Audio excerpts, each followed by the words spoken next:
Do you want to learn how to create this crazy secret music video effect in After Effects within just a couple of minutes? Make sure to stick around because I'm about to drop a lot of sauce like I always do. And for you guys who don't know, I'm LurkingVisuals and I run the StayCreative store, where we got presets and assets that will instantly help you level up your edits in both After Effects and Premiere Pro. So click the link right now in the description and make sure to go and check it out before we get into the tutorial. But let's get right into it. So I'm in After Effects right now and I got this Protect music video and I just got two basic clips. It's nothing special. I'll start off like we always do by rotoscoping out my subject.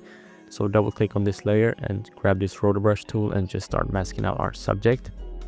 And try to get your rotoscope as clean as possible. But since rotoscoping is pretty simple, I won't go through this step by step. So I'll probably just jump right into the next step. So when you got your subject masked out like I do right now, make sure to press this freeze button right here just to make sure that your mask is locked in and doesn't mess up when we work on this effect. And now that we rotoscoped out our subject, we can see right here it's a little bit rough around the edges. And to get rid of that, I'll be adding on a Refine Soft Matte effect. And with this, we'll just turn up the feather a little bit to like 6 or 7 and turn down the additional edge radius. Now you can tell like from the before and after that it's a lot smoother around the edges. And I'll be duplicating this layer and removing all of the effects from the background layer. We'll keep it like this for now. And then we'll be adding on a new adjustment layer and put it in between our layers right here. Or we can cut it at the end of the scene. Now to this adjustment layer, I will add on a time slice effect from Sapphire. And this effect is actually pretty underrated. I don't see a lot of people using it. And basically the slice direction is just what way your transition will be. So if I change the slice direction to 0 and turn up the slice number to like 35, it will be horizontal instead of vertical. But for this effect, I'll actually keep it at -90 because I want it to be vertical. And now with this effect, I'll be cutting my background layer like in the middle. So right here, you should do the same to your clip. And now we don't have any background for these couple of frames. So I'll be duplicating this layer from the next scene and just drag it on over here and then just cut it at the end. And for those of you who's working on like a music video that's just an MP4 file, you'll have to do this. Right click on the layer, go to time and press time reverse layer. But if you have like your clips from a music video like cut up, you don't have to do this. You can just put the clip underneath the adjustment layer.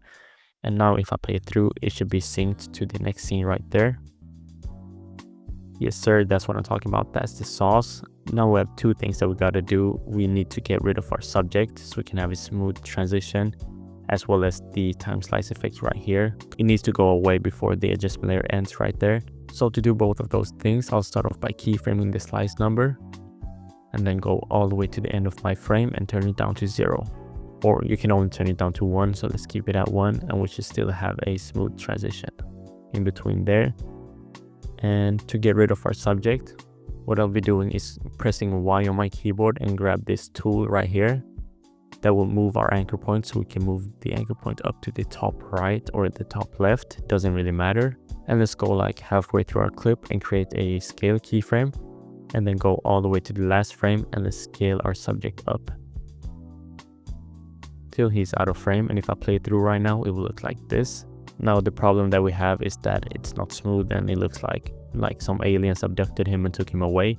So to get rid of that crazy look, it will be easy using our keyframes, pressing F9, turn on motion blur and hit the graph editor. And now in the graph editor, I'll be creating a graph that looks something like this, just to make sure that we get a smooth transition that goes slow in the beginning and then speeds up throughout the end. And just like that, you've pretty much done a time slice transition.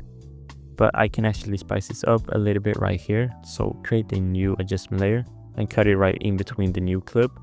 And I'll open up animation presets, and under user presets, I'll open up the ultimate shake pack. And this is my own pack obviously, but if you have your own presets, you can make sure to add them on just to spice it up. Or if you want my personal shakes, go and grab them, linked in the description right now. They'll instantly level up your edits. Like you just gotta drag them on like this. If I wanna drag on this warp wiggle, it will look like this.